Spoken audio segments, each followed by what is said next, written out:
ఈ రోజు మన ఈ వీడియోలో మన రోబోట్ 2.0 మూవీ చూస్తున్నప్పుడు పక్షిరాజ్ అనేవాడు ఉంటాడు. అదే కానీ రియల్ లైఫ్ లో కూడా అలాంటి ఒక పక్షిరాజ్ ఉన్నారు.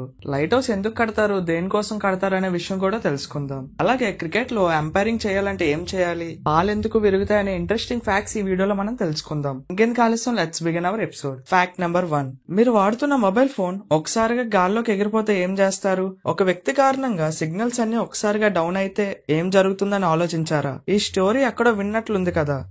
ఇది మీరు చూసిన రోబోట్ 2.0 సినిమాలోది. పక్షిరాజు పాత్రలో నటించిన అక్షయ్ కుమార్ పర్యావరణం, పక్షుల గురించి సినిమాల్లో పోరాడతారు. సినిమాలో అక్షయ్ కుమార్ ది ఓ వృద్ధుడి పాత్ర. ప్రత్యేక గెటప్ లో అలా చూపించడానికి ఓ పెద్ద కారణం ఉంది. నిజానికి ఈ పాత్ర బర్డ్ మ్యాన్ ఆఫ్ ఇండియాగా పిలుచుకునే సలీం మాలీ స్ఫూర్తితో పుట్టింది. ఈయన పక్షులపై పరిశోధనలు చేసే శాస్త్రవేత్త. The book of Indian birds and book of the birds of India and Pakistan అనే పుస్తకాలు ఆయనే రచించారు. 1896 నవంబర్ 12న ముంబైలో జన్మించిన ఆలీ గారు సంవత్సరం వయసులోనే తండ్రిని, 3 ఏళ్లప్పుడే తల్లిని కోల్పోయారు. పరిశోధన సమయంలో ఆయన భార్య ప్రాణాలు కోల్పోయారు. అయినా పట్టువదలని విక్రమార్కుల్లా పక్షులపై పరిశోధన పూర్తి చేశారు. 1990లో 90 ఏళ్ల వయసులో ఆలీ గారు చనిపోయారు. ఈ ప్రపంచంలో మనిషి ఊహలకు అందని చాలా విషయాలు ప్రకృతిలో దాగున్నాయి. వాటిలో యూరోప్ లోని క్రొయేషియాకు చెందిన వేలముద్ర ఆకారంలో ఉండే దీవి కూడా ఒకటి. అక్కడ స్థానికులు బాల్జనాక్ అని పిలిచే ఈ దీవి అక్కడ చుట్టుపక్కల దీవుల కంటే చాలా ప్రత్యేకంగా ఉంటుంది. ఎందుకంటే ఈ దీవి మొత్తం 3 అడుగుల గోడలు, ఒక పజిల్ ఆకారంలో ఉంటుంది. ఈ దీవిని ఆకాశం నుంచి చూస్తే అచ్చం మనిషి వేలముద్ర ఏ ఆకారంలో ఉంటుందో అచ్చుగుద్దినట్లు అలానే ఉంటుంది. అయితే దీన్ని ఫింగర్ ప్రింట్ ఐలాండ్ అని పిలుస్తారు. ఈ దీవిలో ఉన్న గోడలను 16-17 శతాబ్దాల్లో నిర్మించారని భావించినప్పటికీ ఆ గోడల నిర్మాణానికి గల కారణం మాత్రం ఎవరికీ తెలియదు. అయితే కొన్ని వాదనలు మాత్రం ప్రచారంలో ఉన్నాయి. అవేంటంటే ఆ దీవిని అంతరిక్షం నుంచి సులభంగా గుర్తించేందుకు ఏలియన్స్ నిర్మించారని, కాదు రైతులే వ్యవసాయం కోసం అలా గోడలు కట్టారనే వాదనలు వినిపిస్తుంటాయి. ఏదైనప్పటికీ ఈ దీవిని ఇలా ఎందుకు మార్చారనేది ఇప్పటికీ అంతుచిక్కని రహస్యంగానే మిగిలింది.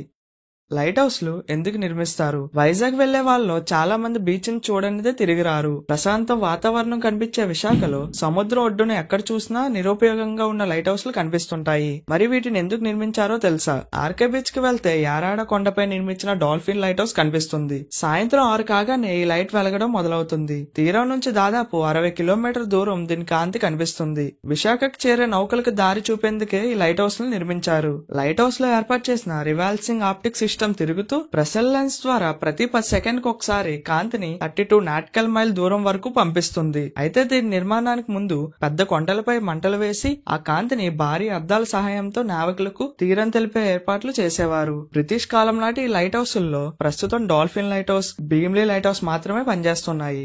క్రికెట్ లో ఎంపైర్ కావాలంటే ఏం చేయాలి? క్రికెట్ అభిమానుల్లో చాలా మందికి ఉండే కామన్ డౌట్ ఏంటంటే మ్యాచ్ లో ఎంపైర్ గా చేసే వ్యక్తిని ఎలా సెలెక్ట్ చేస్తారు? వాళ్ళకి క్రికెట్ ఆడిన అనుభవం ఉంటుందా? అలా ఎంపైర్ కావాలంటే ఏం చేయాలి? సాధారణంగా క్రికెట్ లో ఎంపైర్ గా వ్యవహరించే వ్యక్తికి క్రికెట్ ఆడిన అనుభవం ఉండాల్సిన అవసరం లేదు. ఎలాంటి ఎడ్యుకేషన్ అవసరం లేదు. చదవడం, రాయడం వచ్చి ఉండాలి. ఇంగ్లీష్ మాట్లాడడం రావాలి. 42 క్రికెట్ చట్టాలపై అవగాహన ఉండాలి. వివిధ థియరీ పరీక్షల్లో ఉత్తీర్ణత పొందిన తర్వాత బీసీసీఐ నిర్వహించే పరీక్షల్లో తప్పనిసరిగా ఉత్తీర్ణత సాధించాలి. ఎక్కువ సమయం గ్రౌండ్ లో ఉండాలి. కాబట్టి దృష్టి, వినికిడి, ఏకాగ్రతతో పాటు త్వరగా సరైన నిర్ణయం తీసుకునే సామర్థ్యం కలిగి ఉండాలి. ఏకకాలంలో నో బాల్స్, వైడ్ బాల్స్, ఓవర్లో ఎన్ని బాల్స్ అయ్యాయి, ఎన్ని వికెట్లను కోల్పోయింది వంటి మల్టీ టాస్క్ ను నిర్వహించే సామర్థ్యం ఉండాలి. ఫ్యాక్ట్ నెంబర్ 5, ఆరోగ్యానికి చూయింగ్ గమ్ చాలా మంచిది. కొన్ని చూయింగ్ గమ్స్ లో కొద్ది మొత్తంలో ఆరోగ్యానికి హాని చేసే రసాయనాలు, పదార్థాలు ఉంటాయి. అందుకే చూయింగ్ గమ్స్ నమలడం మంచిది కాదని చెప్తుంటారు. వాస్తవానికి చూయింగ్ గమ్ తినడం వల్ల బ్రెయిన్ యాక్టివ్ గా ఉండటం, జ్ఞాపక శక్తి పెరగడం, నిర్ణయాలు తీసుకోవడం వంటి చర్యలు మెరుగుపడతాయని కొన్ని అధ్యాయాల్లో తేలాయి. చూయింగ్ గమ్ నమలడం రక్త ప్రసరణ, హార్మోన్స్ విడుదల సక్రమంగా జరిగేలా నియంత్రిస్తుంది. ఇది తిన్న తర్వాత చేస్తున్న పని మీద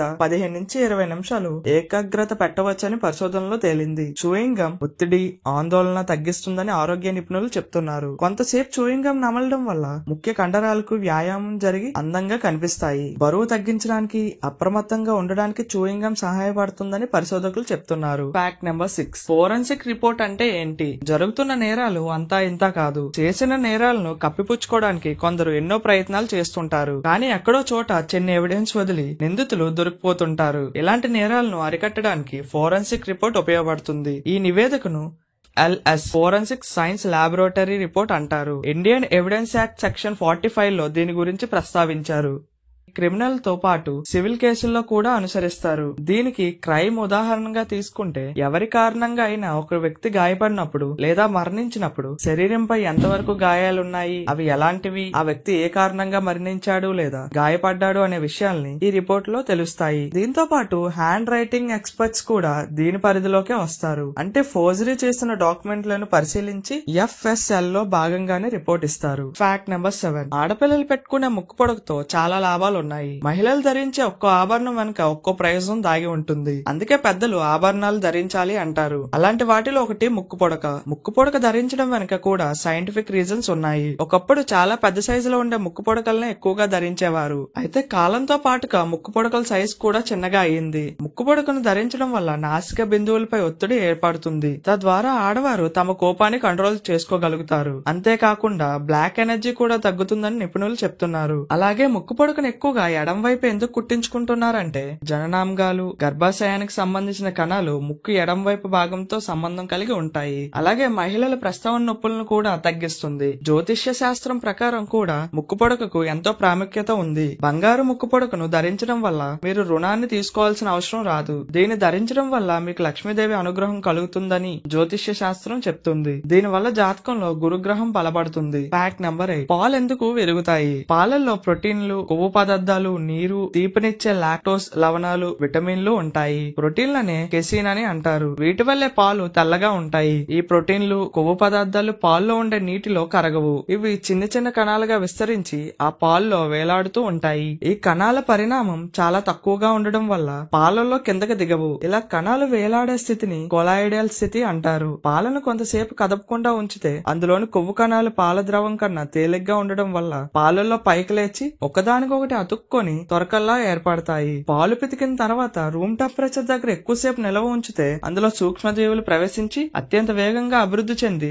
లాక్టిక్ ఆమ్లం ఉత్పత్తి చేస్తాయి. అందుకే పులుపు వాసన వస్తాయి. పాలల్లోని కెసిన్ కణాలపై కొద్దిగా ధన విద్వేషం ఉంటుంది. ఈ కణాలన్నిటి మీద ధన విద్వేషం ఉండడం వల్ల అవి పరస్పరం వీక్షించుకొని దూరంగా జరిగిపోతుంటాయి. ఈ స్థితిలో పాలకు అమ్లం లేదా చింతపండు వంటి పదార్థం తగిలితే ఈ ధన విద్వేషం తస్తద స్థితికి వచ్చి కణాలన్నీ దగ్గరై ఒక ముద్దల్లా తయారైపోతాయి. ఈ ముద్ద బరువుగా ఉండడం వల్ల పాలలో కిందకి దిగిపోతుంది. పైన నీళ్ల వంటి ద్రవం మిగులుతుంది. దీన్నే పాలు విరగడం అంటారు. Fact number 9. భూమికి కూడా ప్రాణం ఉంటుంది. నేలలో భూసారాన్ని పెంచాలంటే దాదాపు 2 తరాలు పడుతుందని శాస్త్రవేత్తలు చెప్తున్నారు. ఇప్పటికప్పుడు నేల సారాన్ని పెంచే ప్రయత్నం చేసినా దాదాపు 2050వ సంవత్సరం వరకు కూడా సాధ్యమవుతుందో లేదో తెలియదని అంటున్నారు. పంటల మార్పిడి చేయాలని, దీని ద్వారా భూసారం పెరుగుతుందని సూచిస్తున్నారు. అన్ని రకాల పంటల సాగుకు ప్రాధాన్యత ఇవ్వాలంటున్నారు. ఆధునిక వ్యవసాయ విధానాలు, సమర్థవంతమైన భూ వినియోగం, నీటి వనరుల నిర్వహణ దిగుబడిని పెంచడంలో ప్రముఖ పాత్ర వహిస్తున్నాయి. శాటిలైట్ల ద్వారా